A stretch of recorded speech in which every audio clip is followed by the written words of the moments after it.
I'm Logan Crawford, and right now on Spotlight, we're thrilled to introduce you to Christina Hardy. She is the brilliant author behind a wonderful book, an important book. It is called Colourful Foods and Activities for My Body and Mind. This engaging book transforms healthy eating and active living into a vibrant adventure for kids and their families. It is packed with fun activities, delicious recipes, and creative ways to promote wellness. Christina's book is a must-have for every household aiming to boost their child's health and happiness. We're delighted to have this very talented author join us here today on Spotlight. We thank the team at Prime 7 Media for helping us put her in the spotlight today. And we ask viewers like you to support authors like her by subscribing to our channel and by purchasing her wonderful and important book. The links are below this interview. Christina, thank you so much for joining us here today on Spotlight TV. Thank you so much, Logan, for having me. It's gorgeous to connect with you on Spotlight. Thank you. It is gorgeous to connect with you as well, as you say in Ireland. Let's talk a little bit about the crisis that is plaguing the Western world, and that's obesity. It's fueled, I think, by processed foods and a lack of exercise. Modern day living is killing us. Don't you think, Christina? Yeah, 100%. Yeah, you have it. You've hit the nail on the head there.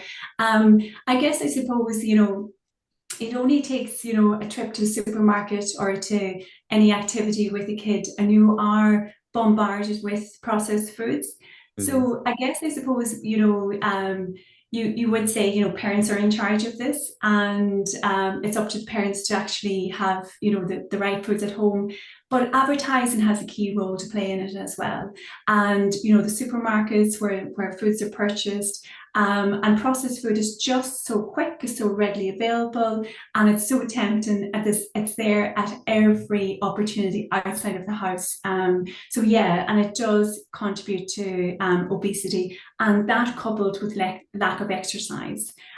We've become sedentary. I think COVID opened our eyes a wee bit. Because the most Googled search was healthy diet, maintaining, healthy exercise. And some people, kind of really had a shift during the COVID times to really start to mind their bodies and look after their bodies. But it also then did lead to a bit of a sedentary lifestyle at home as well, working from home. But I think that there is a bit of a shift, and there is a bit of a spotlight on healthy eating now and beginning to move the body. And that's why I felt it's so important to write this book. And here is the book, Colourful Foods and Activities for My Body and Mind, so that kids from an early age can start to see the impact that food has on their bodies, on their health, and also activity has as well. Absolutely. The title of your book says it all, Colorful Foods. Having a plate that's filled with bright oranges, bright greens, bright reds, that's going to be a healthy plate. Tell us a little bit about your book. Yeah, well, my book was, I guess, I suppose, inspired by my work as a nutritionist with adults, where I see that we're often wanting quick fixes, whether it's for a diet to lose weight or for a diet to reduce cholesterol or blood pressure. We're kind of often, and in that particular word diet, therein lies the problem, because we kind of think, a diet has, a restrictive nature about it. It also has a timeline associated with it. Whereas when you actually start to talk about healthy habits, that's a lifestyle change. They're habits for a lifetime. You may have used one of those healthy habits today. You may eat a wee bit more sweets tomorrow, but actually that habit stays with you. So I was inspired to write the book from having worked with the adults, and they do say that children lead the way, and children are the future. So I think if we begin to teach our children from a young age about eating well and how to do that, but also to have it in an interactive book format that they can actually do that with their parents, teachers or carers, then we're more likely to actually have parents teach children and children teach parents, and have that kind of relationship, as we go. It's great advice. Don't make it a diet, make it a So that was lifestyle. the inspiration behind the book. Yeah, without a doubt. I mean, you want to eat more fruits and vegetables every day, period. You want to eat fewer or no processed foods, period. It's as simple as that. Processed foods are tempting. They're sweet, they're salty, they're greasy, they're satisfying.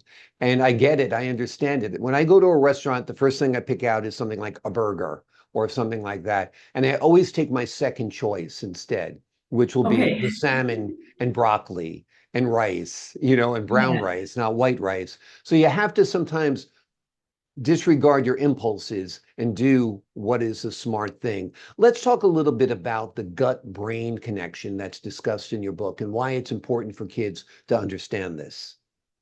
Yeah, the recent research, really over, I suppose, the last 20 years has shown us more and more that there is a massive connection with our gut and our brain.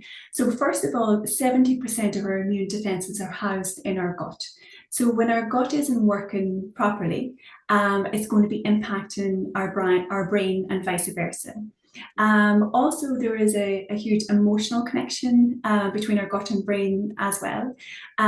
So you would often, feel maybe a little anxiousness in your tummy when you feel nervous, for example. And the way I describe this in the book is, if a child is going to talk in front of their class and they feel butterflies in the stomach, but as an adult, we might say something like, that doesn't sit right with me, or I don't like the taste of that, Right. or that feels heavy on my stomach, So there is a massive emotional connection between our gut and brain. As well as that, immune connection as well. So housed within our gut is our bacteria as well, which helps us digest food, ward off viruses and all of that type of stuff. And when we're eating a lot of processed food, not enough colourful foods in the form of fruit and vegetables and fibre, we're going to have a gut dysbiosis, which is an overgrowth of bad gut bacteria.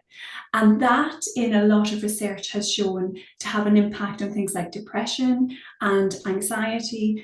So there's the link. It kind of goes both ways. And also the foods that we eat help to make our neurotransmitters, what help us to feel calm, to feel motivated, to feel excited. It's amazing. So food actually turns into a precursor to our neurotransmitters. Right. Therefore, a lot of the time we think, feeling happy and motivated is down to outside circumstances, but actually it's really down to the raw materials we take into our bodies, as well as our emotional health as well. And that's why, part of my doing the book is empowerment to help us to bring back our health to ourselves, and to stop looking outside of ourselves for, I guess, validation, but also for our health. Like we are the writers, the directors of our own health. It's our body. There's 8 billion of us on the planet, and we will never have a single human body like our own. So it's best sitting with us, and it's really to try and empower people to take back their own health, and to do that first of all with nutrition, then exercise, then sleep, and then mindfulness. Those 4 pillars of health will, have you onto a great place in your overall health. Absolutely, I agree 100%. And it's interesting as you talk, I was thinking about this. There is an epidemic these days of obesity, type 2 diabetes, heart disease, and certain cancers. There's also an epidemic of mental illness where people are suffering from Yeah. depression and anxiety and phobias. So there really has to be some kind of correlation there between what we're eating, what we're doing to our bodies, and what we're doing to our minds. And I do think you have the secret recipe there. It's what you eat, how much you exercise, how much you sleep, and mindfulness. It's a great overall prescription for everybody across this globe. Let's talk about what are some practical tips for parents to incorporate more colorful foods into their child's diet. Yeah, great question. Thank you.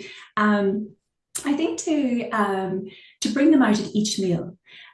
So by colourful foods, we mean fruit and vegetables as much as possible. So at every opportunity, a meal and a snack, bring them out. So, for breakfast, berries on top of the cereal.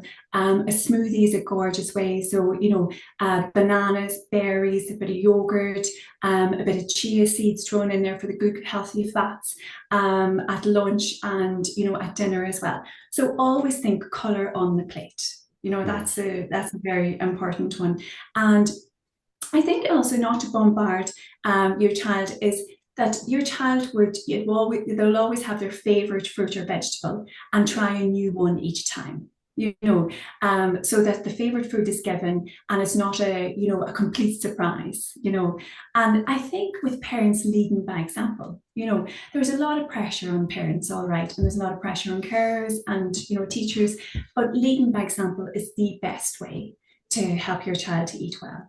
And also at the supermarket, if you have colour in your basket when you check out, you're more likely to have a healthy food in there. Because typically a lot of the processed foods are beige in colour. When you think about it, they're kind of like white or beigey kind of colours, high salt and high sugar. So if you've got colour in your basket at the supermarket, you're onto a winner in your health as well. Absolutely. And don't buy junk. I mean, if you buy the Oreo cookies and the Doritos and the chips, the kids are going to eat it. It's too tempting. So just don't have it in the house. I think that's a good rule of thumb. 100%. But you can still have fun food, as I say. Yeah.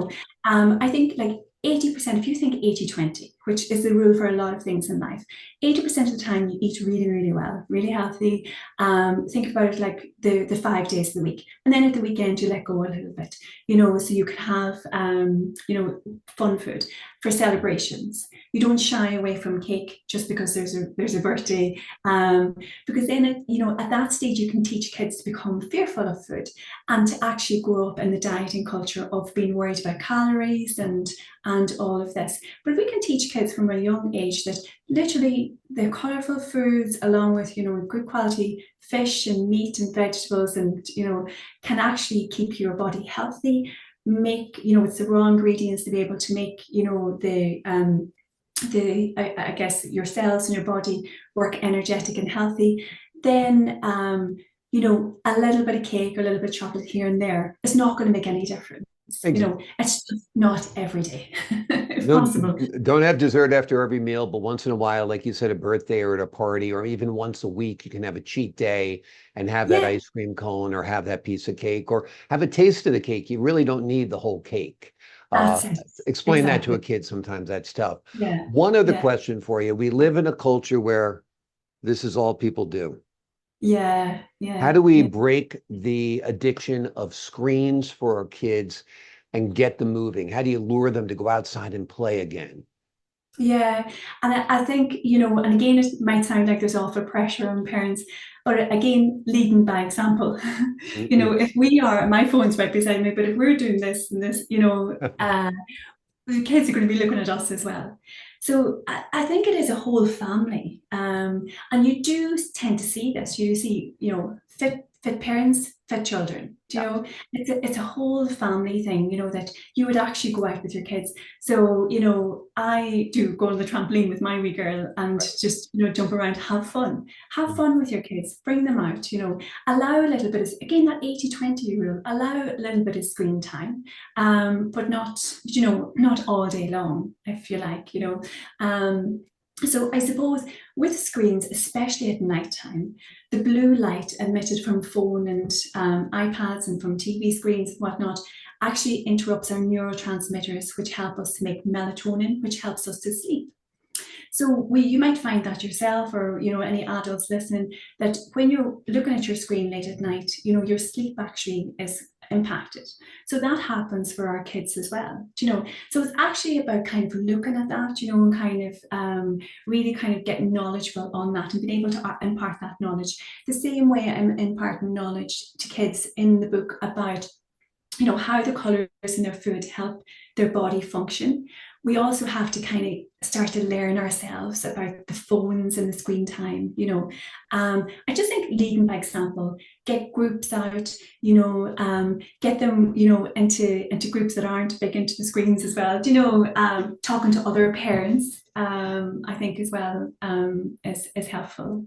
There's a variety of activities out there that are a lot more fascinating than scrolling through TikTok or Facebook.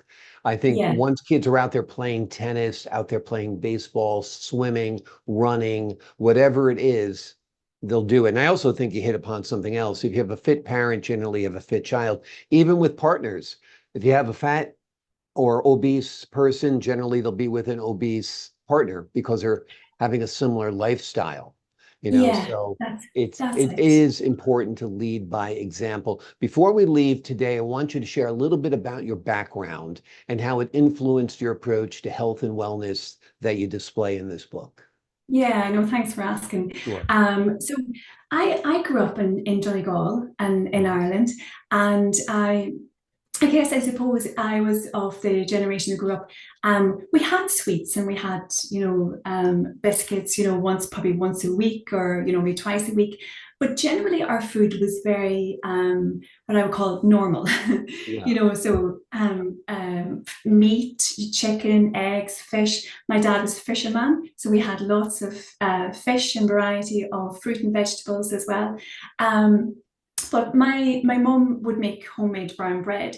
So again, I think it's kind of like bringing it back home, cooking Mhm. food at home, Yeah. making your own food at home, and you kind of get a love and a respect for what you feed to your body. So I suppose that's where I learned my foundation from, both my parents and from eating very, very natural, normal food.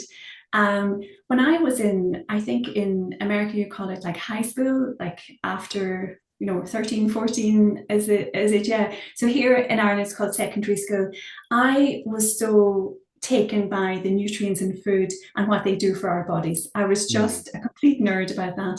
And I wanted to go on to study home economics teaching, but I didn't quite get the grades. So I veered off to do chemistry and then a little bit of finance. But my love for nutrition and what it does for the body just would not leave me. So 10 years after leaving school, I retrained as a nutritional therapist. And I suppose that story is in the book. What you can, again, I want to be inspirational to kids is to always follow your heart, follow your dreams, and when you're working on something you're passionate about, you'll never work a day in your life. It's just it's your heart. So Exactly. really that's where my background came from.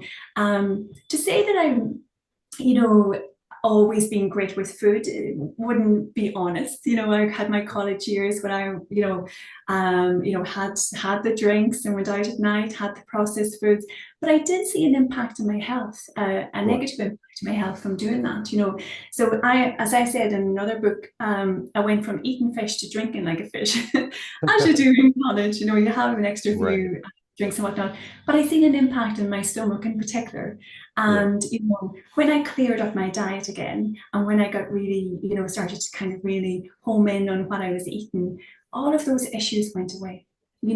So I have learned, from having good quality foods as a child, being passionate about that, to going, slightly downhill in that and coming back and reversing that again, that actually food and nutrition is key to healthy body, healthy mind.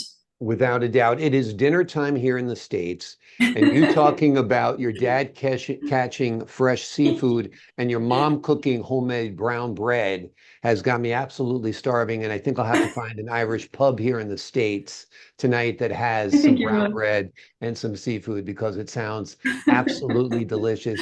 I will skip the shepherd's pie, however, because it's a little too processed for sure. Christina Yeah. Hardy is the brilliant author behind a wonderful book. It is called Colourful Foods and Activities from My Body and Mind. It is an engaging book that transforms healthy eating and active living into vibrant adventures for kids and their families. It is packed with fun adventures, delicious recipes, and creative ways to promote wellness. This is a must-have in your house, whether you have kids or not, because this is a complete game changer. Follow the advice in these pages. You will notice differences not only in your appearance, but how you feel physically and mentally. Christina, thank you so much for joining us here today on Spotlight. Thank you, Logan. Thank you so much. I really appreciate your time and all the team as well. Thank you. I appreciate your time as well. And to the folks at home, I'm Logan Crawford, thanking you for your time, this time until next time on Spotlight.